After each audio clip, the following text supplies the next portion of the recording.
Hello guys, and welcome back to a new video. I feel like it's been a while since I've done a nice little sit down cozy chit chat video, and today we are diving into all things pregnancy, postpartum, newborn stage, and I'm going to tell you guys all the things that I regret because I do have some things that are going to be different the second time around and some things that I'm glad that I did the first time around that I want to share with you guys.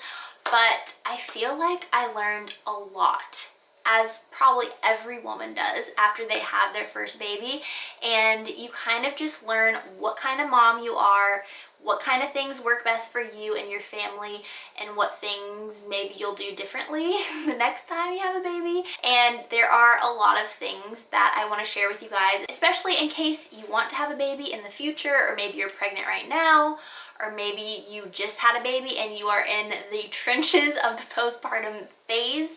I want to provide you guys with my expertise. I'm just kidding, I'm not an expert, I've only had one baby, but I do have a little bit of experience, okay? Before we hop into today's video, I want to say a huge thank you to Fit Right Fresh Start for sponsoring today's video. I don't think there could have been a more perfect sponsor, because one of the things I feel like I'm gonna do differently next time around is be more prepared for my postpartum phase, because there are a lot of things that you need to keep yourself comfortable and feeling good, and one of those things, panty liners, pads, all of that kind of stuff. Wow, cool, holding them upside down. And I love that Fit Right Fresh Start has them infused with baking soda, because that will cancel out any unwanted odor. But I like that there's no actual fragrance added to these, because that can actually be very irritating, and that is a huge no-no to me, especially when it comes to things that are going to be down there and you don't even really notice that you're wearing them, which I love. So you guys can check out Fit Right Fresh Start on their website, or you can also click the link that I'm going to have below and you can shop them on Amazon, and at checkout you will get 20% off of your order. You just have to use my code 20FreshStart and that will save you guys some money. But definitely stock up on some of these if you are having a baby soon, okay? Also, I forgot that I asked you guys on Instagram to also leave me some questions about postpartum and my next baby and all of that kind of stuff. So we will do that in a minute as well. So I have to admit that before I had James, I just was not very aware of really the ins and outs of pregnancy or birth or anything like that. And also I didn't really have very many expectations, but I kind of just learned along the way, and that did work for me in some ways. But I think the number one thing that I am going to do differently with my next baby is put less pressure on myself. And that goes for breastfeeding especially. Let me dive a little bit into breastfeeding. That was very hard for me with James. He had a lip and a tongue tie. It was a whole thing. My milk supply tanked, and then for 3 months I triple fed, which is bottle feeding, pumping, and formula feeding. So I would be pumping every 3 hours. I was trying everything I could to get my supply back up. And in the process, I was absolutely destroying my mental health. My whole life was just like pump, try to make breastfeeding work, try to make it work. And I just felt like such a failure when it came to breastfeeding. But I called my midwife and I was telling her everything that was going on. And she was like, Kristen, it's so much more important for James to have a happy, healthy mom than for him to get your breast milk. That was the moment that I felt everything kind of lift off me, and I could finally just let go of that part of the newborn phase and postpartum, and I just put so much less pressure on myself at that point. But it had already been so many months of just that insane pressure and struggle that I was putting on myself, and I promised myself that next time around I'm gonna try to breastfeed, but if it doesn't work out, I'm not going to, cause myself to become manic over breastfeeding, because that was just such a joy sucker. So I'll throw in something that I would do again, and that is get an epidural. I think when I first moved to Tennessee, I was really open to the idea of a natural birth. Sorry, I should say unmedicated birth, because I know all births are natural, but I didn't feel like I had mentally prepared enough for an unmedicated birth. I ended up, I think when I was about 8 months pregnant, just being like, yeah, let's just do epidural in the hospital, because I had initially wanted to do a birthing center and blah, blah, blah. So I think next time I might still do an epidural, because my birth experience was so calm and pain-free, and I just had a very beautiful birth experience, and I really loved my birth experience. So I would definitely do an epidural again. Not to say that I'm completely closed off to the idea of an unmedicated birth, but just saying, I loved the epidural. Another thing that I'm going to be doing completely different the second time around is guests, because I'm not saying I had a ton of guests too soon after having James. It was my fault though, because I still felt a responsibility to host and turn on host mode right after having James, and just be like, okay, like who wants a coffee, who needs a snack, blah blah blah, like taking care of people, when really I should have just been resting and soaking in the newborn phase and not trying to entertain or feel like obligated to serve others in that state. I am going to be taking all the help that I can get, and I'm going to be laying in my bed with my baby for as long as humanly possible.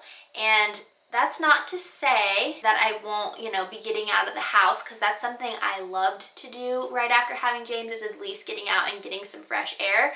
But yeah, I'm gonna try my hardest to turn off host mode, because looking back, I'm like, Kristen, that was too much. It's too much. Now let's talk about something that I will be doing differently in my next pregnancy, and that is staying active. And my situation was a little bit unique, because we had just gotten into that really horrific car accident, and then a few months later I got pregnant with James. And so my body was very much in a state of being very weak and still healing, so I was still in pain, and I wasn't really able to start my pregnancy off with a lot of muscle or being very strong or in shape. And then as my pregnancy went on, I just got more and more out of shape, and then after pregnancy I was in a state where it was like I had never worked out before. That's what it felt like. And so my hope, if possible, in the next pregnancy is to continue to stay active and continue working out and feeling good, because I just feel like that was a huge hurdle for me to get over. After I had James, I just had no motivation, because I couldn't even do a squat. Like, I could not bend down and do a squat. That's how weak I was. So I hope to be more active and at least continue to do walks and stuff like that during my next pregnancy.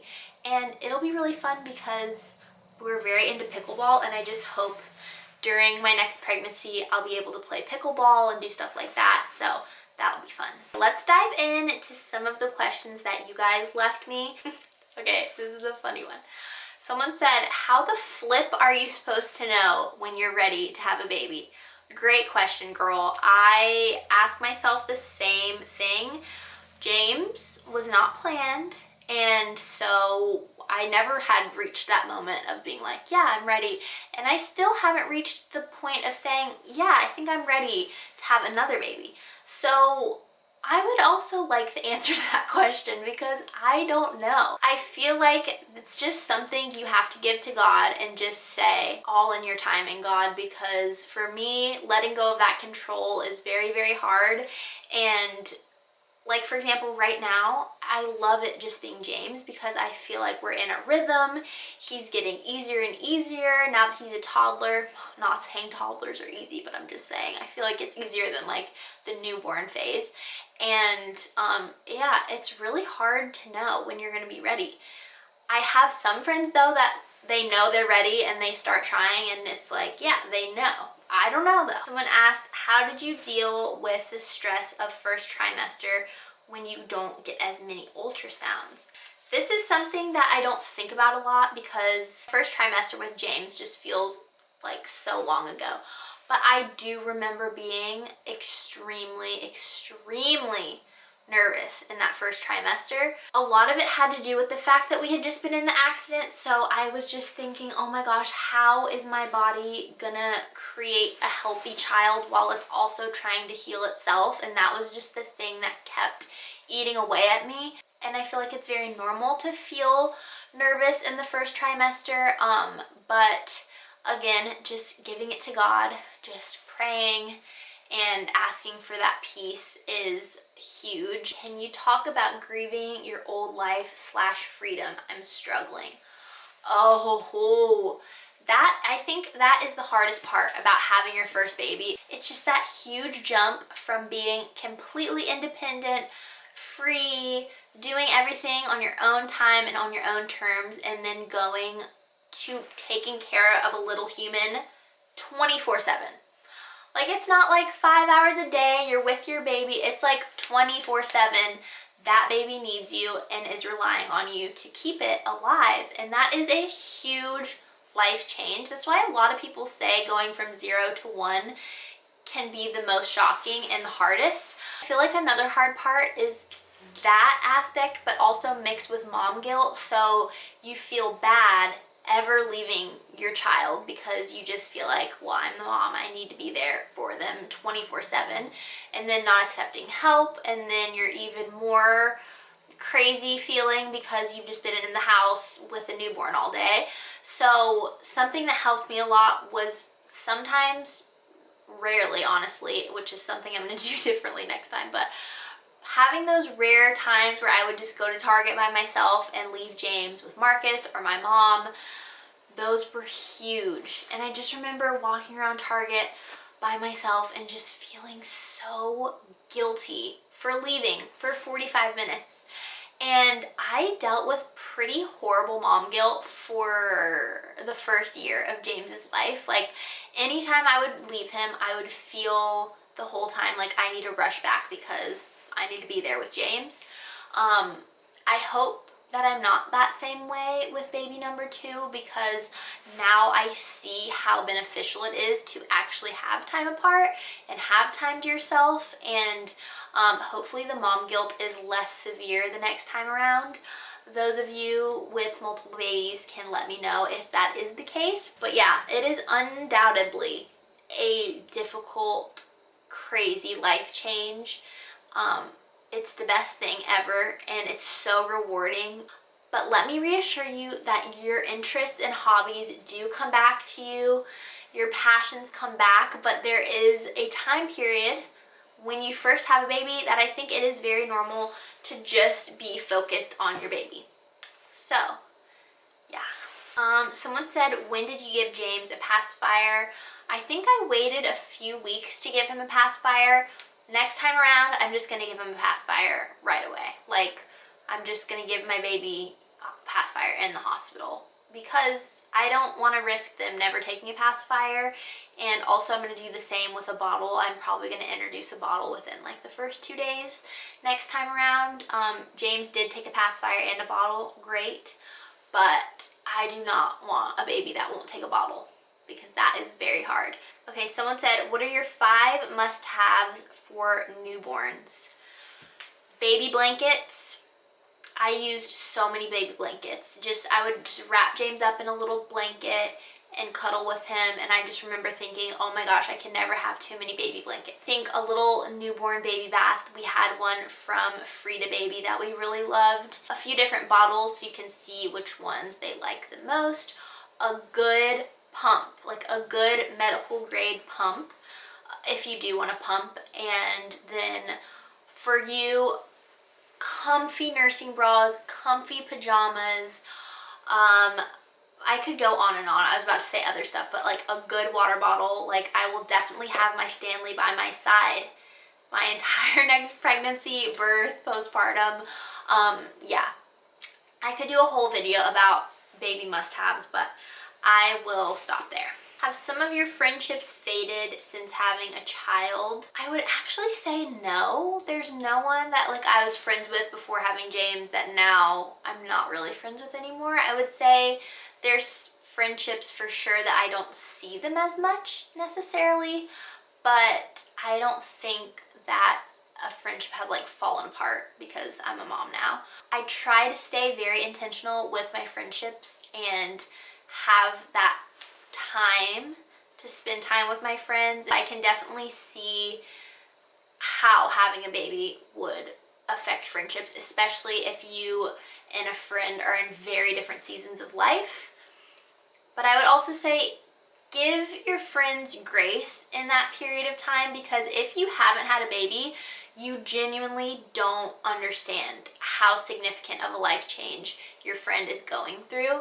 And after I gave birth to James, I just remember thinking, oh my gosh, I have been the worst friend ever to any friend of mine that had given birth. Like, I didn't realize the extent of it all and how much help matters when you have a baby. So give your friends grace and just know that this is definitely going to be a season of change for both of you. So you just gotta understand that they might not know what you're going through. Okay, let's end off on this one. I really like this question. It says, how has it affected your spiritual life?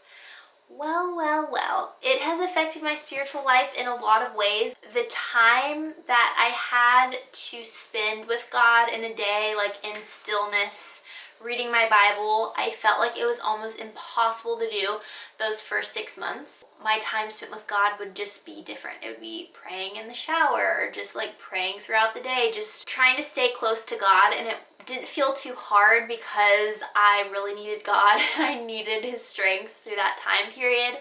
Also, holding your child, it just made me understand God's love on a whole different level. Like, God loves me more than I even love James. And that is like, wow.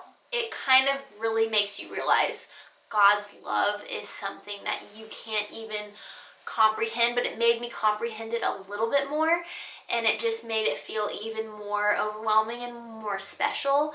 And just knowing if James does anything wrong in his life, I will still love him. I will love him no matter what. My love is completely unconditional, and it kind of made me also realize God's love is unconditional, because you hear that your whole life, unconditional love, blah blah blah, but then when you have your own child, it kind of just makes it even more real. Now, thankfully, I feel like I'm in a better rhythm when James is down for his nap and we have our routine now. I can read my Bible and have my quiet time during that time, but it took me a long time to get there. And I would just say, again, give yourself grace, especially in that area. Something really cool about God is he sees you, and he sees what season of life you're in, and he loves you regardless. And it doesn't mean you have to spend 30 minutes reading your Bible and journaling every day for God to love you. Like, that's just not how it is. So if anything, having a baby has made my relationship with God even more special and more close. I think that's it for me today. I hope that you guys enjoyed this video. I hope I provided some type of advice for you if you're having a baby soon. And I love you guys so much. If you did like this video, give it a thumbs up. Don't forget to subscribe to my channel. Also, thank you to Fit Right Fresh Start for sponsoring today's video. I love you guys so much, and I will see you very soon. Bye.